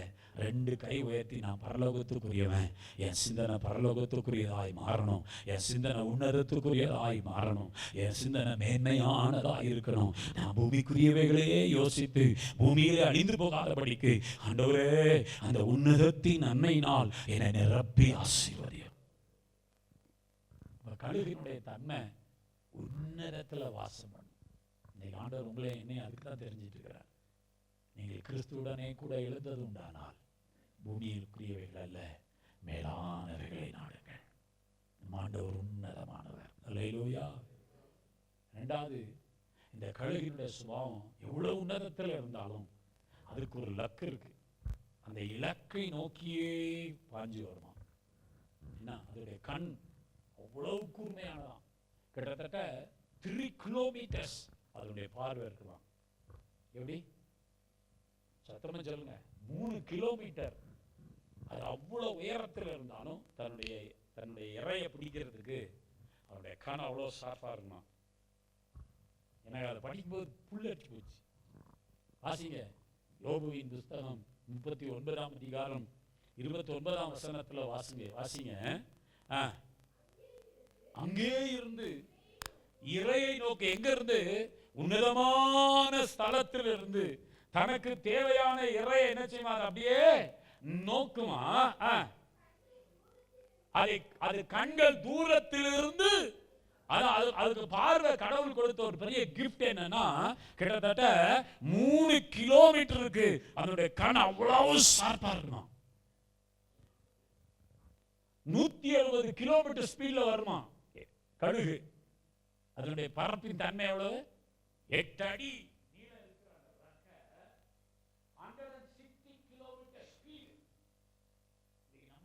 கார் எடுத்துட்டு ஒரு 120 போனாலே எப்படி இருக்குது? ஏய் குறை சொல்றமா இல்லையா? ஆனா கழுகு எவ்வளவு ஸ்பீட்ல வருமா? 160 கிலோமீட்டர் ஸ்பீட்ல வருமா. எவ்வளவு கண்மலையில இருந்து தன்னுடைய லக்கை பிடிக்கும். இன்னைக்கு அதுக்கு ஒரு லக்கு இருக்கிறது. உபாகமம் 28:50 நீங்க வாசித்தீங்கன்னா, ஸ்தோத்திரம், 2 சாமுவேல் 1:23 அந்த வசனத்தை வாசித்தீங்கன்னா, அங்கே சொல்லப்பட்ட உபாகமம் 28:50 வாசிங்க. உனக்கு தெரியாத பாஷையை பேசுகிறதுமான ஜாதியை வெகு தூரத்தில் பூமியின் கடையாந்திரத்திலிருந்து கர்த்தர் உன்மேல் கழுகு பறக்கும் மேகமாய். அது அவ்வளவு ஸ்பீடா பறக்குமா, அவ்வளவு ஸ்பீடா. அதான் சொன்னால 160 கிலோமீட்டர் ஸ்பீடு. எப்படி இருக்கும்? கண்ணு இமைக்கிற நேரத்தில் போயிடும்.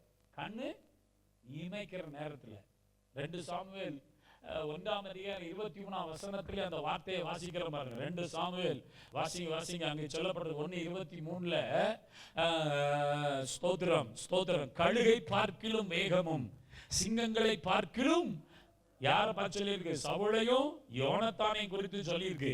அப்போ கழுகு எப்படிப்பட்டது? வேகமா பறக்கக்கூடிய ஒன்று. இங்க கீழே புறா இருக்கு. ஒரு சில நேரங்களில் இந்த புறாவை அடிக்க வரும். அந்த மேல கண்மலையிலிருந்து பறந்து வரும். ஒரு ஃபிராக்சர் ஆஃப் செகண்ட்ல 4 புறாவை கொண்டு போயிடும். 4-5 புறாவை கொண்டு போயிடும். ஒரு ஃபிராக்சர் ஆஃப் செகண்ட் தான். யோப்பா எங்கேயோ போயிருங்க. ஹைட்டு எங்கேயோ போயிடும். எல்லா புறாவும் திறந்து விட்டு வெளியே நிற்கும். அங்கிருந்து வரும். ஒரு சில நாட்கள்ல நமக்கு அவ்வளவு குயிக்கா பார்க்க முடியாது. அது அடிச்சு வந்துச்சுன்னா சவுண்டே இருக்கும். பயங்கரமா சவுண்ட் வாங்க. ஒரு தட்டும் பாருங்க. அப்படி அது கூடயே கொண்டு போய் 5 புறா தூக்கிட்டு போயிடும். ஜாமு யோசிச்சு பாருங்க. அதனுடைய இலக்கு. இன்னைக்கு ஆண்டோடைய பிள்ளைகளுடைய வாழ்க்கையில ஒரு குறிக்கோள் இருக்கணும், ஒரு இலக்கு இருக்கணும். நம்முடைய இலக்கு என்ன தெரியுமா? நம்முடைய இலக்கு என்ன இலக்கு? பாட்டெல்லாம் அழகா பாடுவோம். சத்தமா சொல்லுங்க. பரலோகம் தான் நம்முடைய இலக்கு. பரலோகம் தான் இலக்குன்னு சொல்றவங்களாம், இயேசு என் இலக்குன்னு சொல்றவங்களாம் கையை அசைச்சு காட்டுங்க. ஆண்டவர் பார்க்கட்டும். இன்னைக்கு நிறைய பேர் இந்த இலக்கை மாத்தி ஓடுறானே. இந்த இலக்கை மாத்தி ஓடுறவன் நிலைச்சிருக்க முடியாது, இடறி விழுவான். கர்த்தர் உன்னுடைய வாழ்க்கையில வைத்திருக்கிற இலக்கை நோக்கி ஓட கற்றுக்கொள்ள வேண்டும். ஓடுகிறேன் என் இயேசுவுக்காய் நான் ஓடுகிறேன். சொல்றவங்க ஓடுகிறேன் என் இயேசுவுக்காய் நான் ஓடுகிறேன். பரம அழைப்பின் பந்தய பொருளுக்கா நல்லக்கை நோக்கி ஓடுகிறேன். எத்தனை பேர் இலக்கு நியமிச்சு ஓடுறீங்க?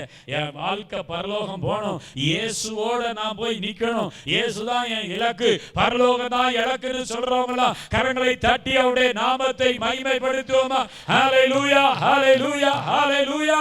அப்ப நம்முடைய இலக்கு, அதனால தான் ஆண்டவர் கண்ணுக்கு என்ன போடப்பா, இன்னைக்கு காட்டு கழுத மாதிரி இஷ்டம் போல அலையப்படாது. இன்னைக்கு ஒரு சிலர் எப்படி தான் அலையலாம், காட்டு கழுத. அதுக்கு வழியெல்லாம் ஒன்றும் கிடையாது, அது பாட்டு திருப்பி திருப்பி என்ன செய்யும், ஓடும். கர்த்தருடைய பிள்ளைகள் அப்படி இல்லை. கர்த்தர் நம்ம இந்த பூமியிலிருந்து தெரிந்து கொண்டதற்கு ஒரு நோக்கம் இருக்கிறது. இன்னைக்கு ஆண்டவர் உங்களை அபிஷேகித்ததற்கு ஒரு நோக்கம் இருக்கிறது. கர்த்தர் உங்களை அழைத்ததற்கு ஒரு நோக்கம் இருக்கிறது. உங்கள் அழைப்பையும் உங்கள் தெரிந்து கொள்ளுதலையும் நீங்கள் நன்றாய் அறிந்து கொண்டு உங்கள் இலக்கை விட்டு வழி விலகாதபடி அதிலே ஓட கர்த்தர் கிருபை தருவாராக. இன்னைக்கு உலகம் நம்மளை படிச்சுன்னு காட்டும், உலகத்துல பல காரியம் நம்ம வாழ்க்கையில படிச்சுன்னு காட்டும். ஆனா உங்க கண்ணு கொஞ்சம் மாறிச்சுன்னா இலக்க விட்டுருவீங்க. இலக்கை என்ன செய்வீங்க, விட்டுருவீங்க. வேதம் சொல்லுது, இலக்கை விட்டவன் மற்றவைகள் மேல கண்ணோக்கமா இருக்கிறவன் லட்சிய அடைவான். என்ன அடைவான்? லட்சிய அடைவான். அப்ப நம்ம வாழ்க்கையில குறுகின மனப்பான்மையில் இருக்கக்கூடாது. நம்முடைய பார்வை கொஞ்சம் தூர பார்வையா இருக்கணும். சொல்லுங்க, எல்லாரும் சொல்லுங்க. நம்முடைய பார்வை கொஞ்சம் என்ன செய்யணும்? இந்த உலகத்தின் பார்வையை பார்த்துட்டு அல்பமான காரியத்திற்காக ஒரு கொஞ்ச நேர சந்தோஷத்திற்காக நிரந்தரமான நன்மைகளை இழந்து விடக்கூடாது. நிரந்தரமான நன்மைகளை என்ன செய்யக்கூடாது? இழந்து விடக்கூடாது. அப்ப நம்ம வாழ்க்கையில கொஞ்சம் அப்படி கை வைங்க, கொஞ்சம் அப்படி பார்வை தூரமா இருக்கணும். ஒரு சிலருக்கு தூர பார்வை இருக்காது, அதனால கண்ணில் என்ன போடணும்? கண்ணாடி போடணும். ஒரு சிலருக்கு கிட்ட பார்வை இருக்காது, அவங்களும் கண்ணாடியில் என்ன போடணும்? குழி லென்ஸு, குவி லென்ஸ் ரெண்டும் வேணும். அப்படிதானே? கர்த்தருடைய பிள்ளைகளுக்கு ரெண்டையுமே கர்த்தர் கண்ணில் வச்சிருக்காரு வைக்கலையா? எப்போ பார்த்தாலும் கிட்ட பாரு. ஒரு சிலருக்கு மைண்டு எப்போ பார்த்தாலும் குறுக்கட் மைண்ட். என்ன மைண்டு? குறுக்கட் மைண்ட். குறுக்கட் மைண்ட் உன் வாழ்க்கையை வாழ விடாது. கொஞ்சம் நேரம் அப்படி நெல்லம் கொஞ்சம் ப்ராடா திங்க் பண்ணணும். நம்முடைய விஷன் நல்லா இருக்கணும். நம்முடைய விஷன் எப்படி இருக்கணும்? நல்லா இருக்கணும். சொல்லுங்க, நம்முடைய விஷன் நல்லா இருக்கும். பக்கத்துல முகத்தை பார்த்து சொல்லுங்க, உங்க தரிசனம் நல்லா இருக்கணும். உங்க தரிசனம் எப்படி இருக்கணும்? அப்ப ஆண்டுடைய பிள்ளைகளுடைய தரிசனம் கொஞ்சம் விரிவா இருக்கணும். தரிசனம் நல்லா இருக்கணும், அது பரிசுத்தமா இருக்கணும். பாவ தரிசனம் வேண்டாம்.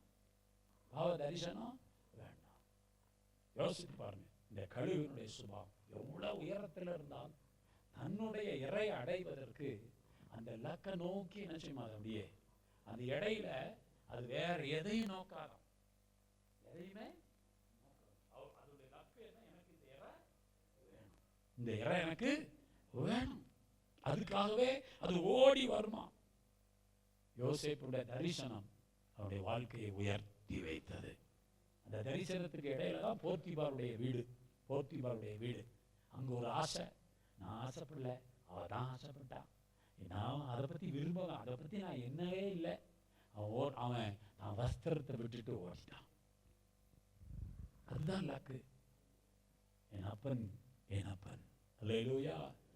இன்னைக்கு நம்ம வாழ்க்கையில எத்தனையோ பாவம் நம்மளை சூழ்ந்துதான் நிக்குது. ஆனா நம்முடைய லக்கு பரலோகம். நம்முடைய லக்கு என்னது? பரலோகம். அந்தந்த காலத்துல அதற்கு கர்த்தர் எல்லாவற்றையும் நேர்த்தியா செய்வார். நம்முடைய ஆண்டவர் செய்வது எதுவோ அது நன்றா இருக்கும். அது எப்படி இருக்கும்? நீங்களா யோசித்து பாருங்க. கர்த்தருடைய பிள்ளைகள், உங்க எண்ணத்துக்கும் அவர் எண்ணத்துக்கும் மிகுந்த தூரம் இருக்கு. உங்க வழிக்கு அவருடைய வழிக்கு மிகுந்த தூரம் இருக்கு. நம்முடைய வழியை காட்டிலும் நம்முடைய எண்ணங்களை காட்டிலும் அவருடைய வழியும் எண்ணமும் உயர்ந்ததா இருக்கிறது. கையை நீட்டி ஆண்டவரை பார்த்து சொல்லுங்க, உங்க உயர்ந்த எண்ணத்தையும் உங்க உயர்ந்த வழிகளையும் நான் அறிந்து கொண்டு அதுல ஓட எனக்கு கிருபை தாரும். ஆபிரகாமுடைய வாழ்க்கையை கவனிங்க. ஆபிரகாம் ஆண்டவர் அழைச்ச உடனே அவன் அப்படியே எல்லாத்தையும் விட்டுட்டு வர்றான். இப்ப ஆண்டவர் திடீர்னு சொல்றாருப்பா, உன் பிள்ளை எனக்கு பலி செலுத்துன்றாரு. அது ரொம்ப கடினமான ஒரு காரியம் தான். தான் பெற்றெடுத்த பிள்ளைய அப்படி கேட்டா யாருக்கு மனசு வரும்? ஆனா ஆபிரகாமுடைய என்ன ஆண்டவர் எப்படிப்பட்டவர் என்பதை நன்கு என்ன செய்தான்? அறிந்து வைத்திருந்தான். ஆதியாகமம் 22:2 ஆண்டவர் ஆபிரகாமுடைய தான் பிள்ளைய கேட்கிறார். அப்ப ஆபிரகாம் எந்த பேச்சும் பேசாம அதிகாலையில எழும்பி சேனை வச்சு தன் வேலைக்காரங்களை கூட்டிட்டு தன் பிள்ளையும் கூட்டிக்கிட்டு விறகு எடுத்துட்டு கத்தி எடுத்துக்கிட்டு நெருப்பையும் எடுத்துக்கிட்டு அவன் புறப்பட்டு போறான். ஆனா ஆட்டுக்குட்டி மாத்திரம் இல்ல. போற வழியில அங்கே சொல்லப்பட்டிருக்கு, வேலைக்காரங்களை பார்த்து சொல்லி நீங்க இங்கே நில்லுங்க, நானும் பிள்ளையாண்டானும் அவ்விடம் மட்டும் போய் கர்த்தரை தொழுது கொண்டுட்டு திரும்பி வருவோம். அவன் ஆணித்தரமா விசுவாசித்து சொல்றான், நாங்க திரும்பி வருவோம். போற வழியில பிள்ளை பேசுற 8ஆம் வசனத்துல சொல்லி இருக்கு, மகன் கேக்குறான்ப்பா, விறகு இருக்குதேப்பா, கத்தி இருக்குதேப்பா, நெருப்பெல்லாம் இருக்குதே, பலிக்கு ஆட்டுக்குட்டி எங்க? அது கர்த்தருடைய பர்வதத்தில் என்ன செய்யப்படும் மகனே? அது பார்த்து கொள்ளப்படும். அதுக்கு முன்னால ஆபிரகாமுக்கு தெரியும், என் பிள்ளைய கேட்ட ஆண்டவர் எனக்கு ஒரு பிராமிஸ் பண்ணி இருக்கிறார். 17ஆம் அதிகாரம் 21ஆம் வசனத்துல அவர் ஒரு பிராமிஸ் பண்ணி இருக்கிறார். 17ஆம் அதிகாரம் 19ஆம் வசனத்துல அவர் ஒரு பிராமிஸ் பண்ணி இருக்கிறார். என்ன? உன் சந்ததி இப்படி விளங்கும் என்று அவர் பிராமிஸ் பண்ணி இருக்கிறார். 21ஆம் அதிகாரம் 12ஆம் வசனத்துல ஆண்டவர் என்னை குறித்து என் பிள்ளையை குறித்தும் ஒரு பிராமிஸ் பண்ணி இருக்கிறார். அதற்கு அவர் தடையா இருக்க மாட்டார், அதை அவர் நிறைவேற்றுவார். அவர் அப்படி என்ன செய்வாரு? அந்த விசுவாசத்தோட தான் தைரியமா தன் பிள்ளையை கொடுக்கிறான். அவனுடைய லக்கு மாறல, கர்த்தர் அவனை ஆசீர்வதித்தார். இன்னைக்கு நான் சொல்றேன், உங்க வாழ்க்கையில ஒரு லக்கோட என்ன செய்யணும்? அப்ப இந்த வேத வசனம் எப்படி? எல்லாரும் சொல்லுங்க, கர்த்தருக்கு காத்திருக்கிறவர்களோ, சொல்லுங்க, கர்த்தருக்கு காத்திருக்கிறவர்களோ புது பலன் அடைந்து கழுகளை போல செட்டைகள் அடிச்சு உயர என்ன செய்வாங்களாம்? எழும்புவார். கழுகிட்ட பல தன்மை இருக்கு. எதை கண்டும் பயப்படாது, எதை கண்டு என்ன செய்யாது? பயப்படாது. துணிச்சல் உள்ள ஒரு பறவை, துணிச்சல் உள்ள ஒரு பறவை. அது மாத்திரம் இல்ல, கழுகு செத்து போனதை சாப்பிடாது, வேட்டையாடி தான் சாப்பிடும். என்ன செய்யும்? அப்ப ஆண்டுடைய பிள்ளைகள், நாம் இந்த உலகத்திலிருந்து பிரிக்கப்பட்டவங்க, நம்ம வாழ்க்கையில தீட்டானது ஒன்றும் வரக்கூடாது, அசுத்தமானது ஒன்றும் வரக்கூடாது. கழுகுக்கு நீ சொல்லிட்டு அடிக்கிட்டே போலாம், பைபிள்ல ஏராளமா இருக்கு. ஆண்டவர் ஏன் அந்த பறவையை குறித்து சிறந்ததுன்னு சொன்னார்னா, அதுடைய சுபாவம் அது. இன்னைக்கு தேவ பிள்ளைகளை ஆண்டவர் அதுக்கு ஒப்பிட்டு சொல்றாரு. அப்ப கர்த்தருக்கு காத்திருக்கிறவங்க எப்படி இருப்பாங்க? கழுகுகளை போல செட்டைகளை அடிச்சு உயர என்ன செய்வாங்க? எழும்புவாங்க. அவன் ஓடுனா கூட இளைப்படவே மாட்டான், நடந்தா என்ன செய்ய மாட்டான், ஏன்னா அவனுக்குள்ள என்ன இருக்கு? பலன் இருக்கு. அப்ப கழுகு குறித்து ஆண்டவர் சொல்லும்போது முதலாவது அங்கே சொல்லப்பட்டிருக்கு, உங்களை நான் அப்படிதான் சுமந்துட்டு வந்தேன்.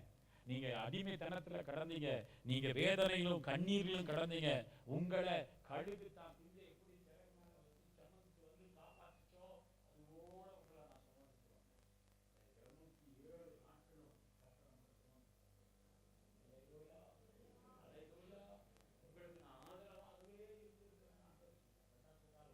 வயது திரும்ப வாழ வயதாகும். உன் வயது எப்படி இருக்கும்? ஏன்? உன் அக்கிரமங்களை நான் மன்னிச்சிருக்கிறேன், உன் நோய்களை நான் குணமானி இருக்கேன், உன் வியாதியை உன்னை விட்டு என்ன செஞ்சிருக்கிறேன்? விளக்கியிருக்கேன். கழுகுக்கு சமானமா உன் வயது திரும்ப வாழவை. அப்ப கழுகுக்கு பல வயது, அந்த ஒவ்வொரு வயதும் ஒரு குறிப்பிட்ட நாட்கள் அது தேவ சமூகத்துல போய் என்ன செய்யுமா? காத்திருக்குமா. கர்த்தருடைய பிள்ளைகள் உங்க ஆவிக்குரிய நிலைமையில இன்னும் அதிகமா நீங்க வளரணும், பலன் அடையணும்னா அப்பப்போ தேவ சமூகத்துல போய் அவருடைய சமூகத்துல காத்திருக்க வேண்டியது அவசியம். அவர்தான் நம்மை பலப்படுத்துகிறவர், அவர்தான் நம்ம சத்துவம் இல்லாத நமக்கு சத்துவத்தை தருகிறவர், அவர்தான் நம்முடைய வாழ்க்கையின் காரியங்களை மாற்றி அமைக்கிற தேவன். சொல்லுங்க, அவர்தான். அவருடைய சமூகத்தில் எந்த மனுஷனை நாடி போக வேண்டாங்க. எல்லா மனுஷனுடைய வாழ்க்கையிலும் குறை உண்டு, ஆனா குறைவில்லாதவர் என் இயேசு. கையை நீட்டி வாயை திறந்து அவரிடத்துல போகும்போது நம்மை நிறைவானவர்களாய் மாற்றி ஆசீர்வதிக்கிறவர், நம்மை பலனுள்ளவர்களாய் மாற்றுகிறவர். கழுது தான் வீட்டை எங்க கட்டுமா? உன்னதத்துல. இன்றைக்கு நீங்களும் நானும் உன்னதத்தின் நன்மைகளை அனுபவிக்கத்தான் கர்த்தர் நம்மை தெரிந்து கொண்டிருக்கிறார். அந்த உன்னதத்தின் பலன் இயேசு.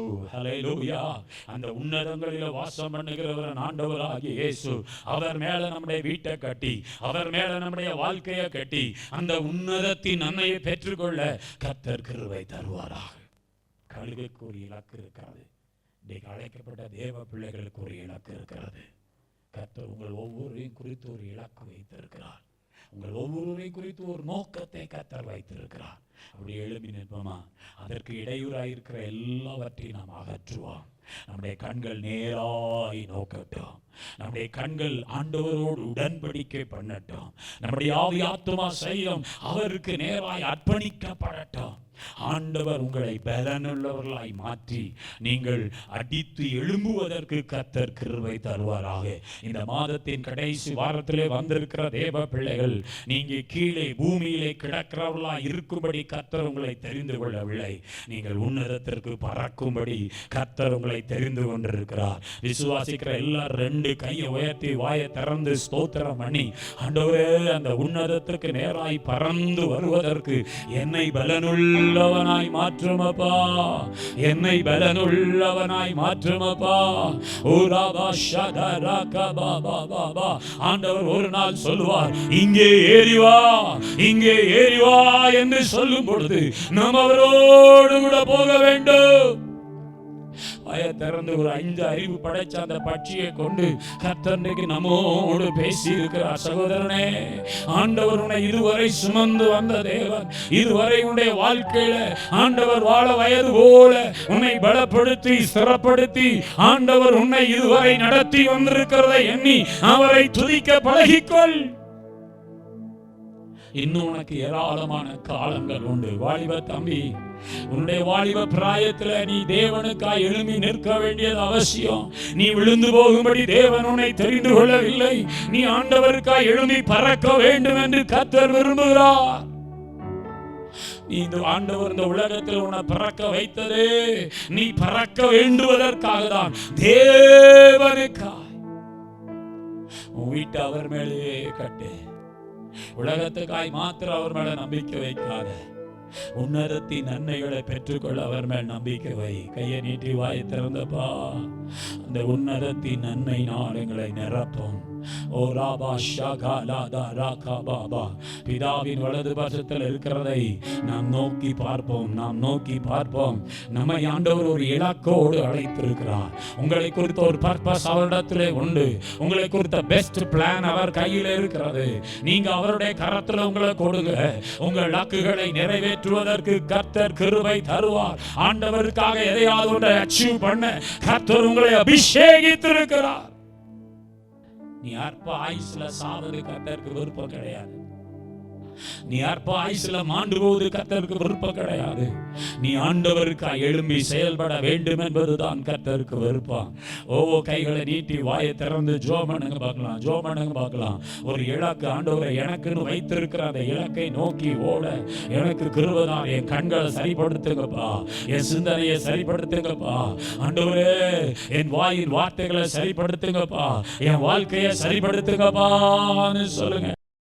ஆண்டவரே, செட்டைகளை அடித்து உயர எழும்பி அந்த உன்னதத்தின் நன்மைகளை அனுபவிக்க உங்க பிள்ளைகளை நான் ஆசீர்வதிக்கிறேனப்பா, ஆசீர்வதிக்கிறேன். இதுவரை சுமந்து வந்தவர் இன்னும் சுமந்து செல்ல வல்லமை உள்ளவரப்பா. இதுவரை உங்க பிள்ளைகளை வாழ வயது போல பலப்படுத்தி நடத்தி வந்தவர் இன்னும் நடத்துமப்பா. உண்மையிலே ஒவ்வொரு நாளும் தங்க வாழ்க்கையை கட்டி எழுப்பட்ட ஆண்டவரே, நீங்க அவங்களை கொண்டு வைத்திருக்கிற அந்த இலக்குகளை அடைவதற்கு அந்த பிள்ளைகள் நேராய் ஓட கிருபை தாரும். உங்களுடைய திருச்சபை மக்களை நீங்க ஆசீர்வதித்தானப்பா. இந்த நாள்ல இந்த எண்ணம் அவங்க இருதயத்துல ஓடிக்கொண்டே இருக்கட்டப்பா, ஓடிக்கொண்டே இருக்கட்டும். உங்க பிள்ளைகளை ஆசீர்வதித்தானப்பா. இயேசு